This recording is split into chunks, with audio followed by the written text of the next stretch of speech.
Assalamualaikum warahmatullahi wabarakatuh. Kepada yang terhormat Ibu Imas selaku dosen pengampu mata kuliah PTHI dan saya sendiri, perkenalkan nama saya Auranis Izzati Hasibuan. Di sini saya akan menyampaikan materi tentang syarat sahnya perjanjian sebagai keabsahan kontrak.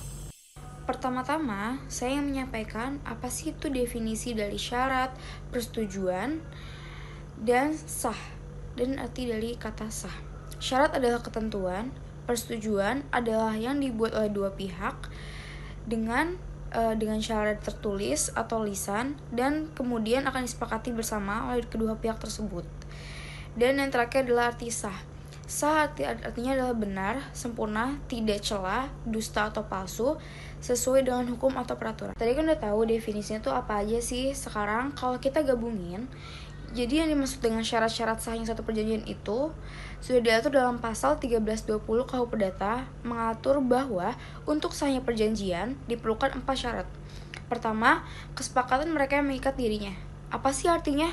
Kesepakatan berarti adanya penyesuaian kehendak bebas antara kedua pihak atau antara pihak mengenai hal pokok yang diinginkan dalam perjanjian.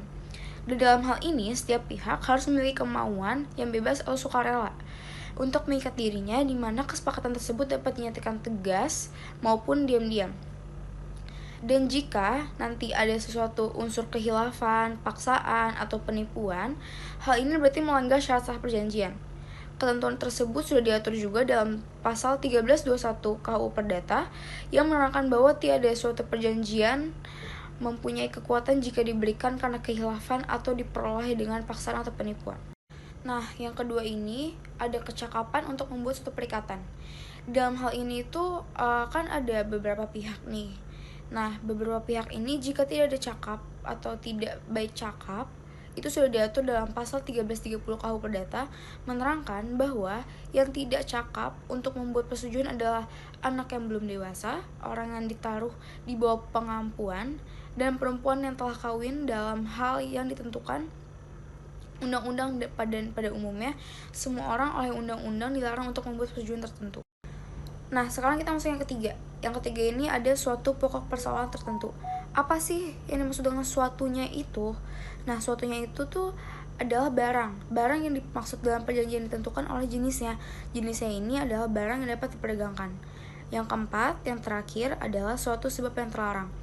Dalam hal ini tercantum pada pasal 1337 KUH Perdata yang menerangkan bahwa suatu sebab adalah terlarang jika sebab itu dilarang oleh undang-undang atau bila sebab itu bertentangan dengan kesusilaan atau dengan ketertiban umum. Nah, sekarang dari apa yang udah aku jelasin tadi, aku bisa ngambil kesimpulan bahwa syarat ketiga dan keempat merupakan syarat objektif karena menyangkut objek dari perjanjian.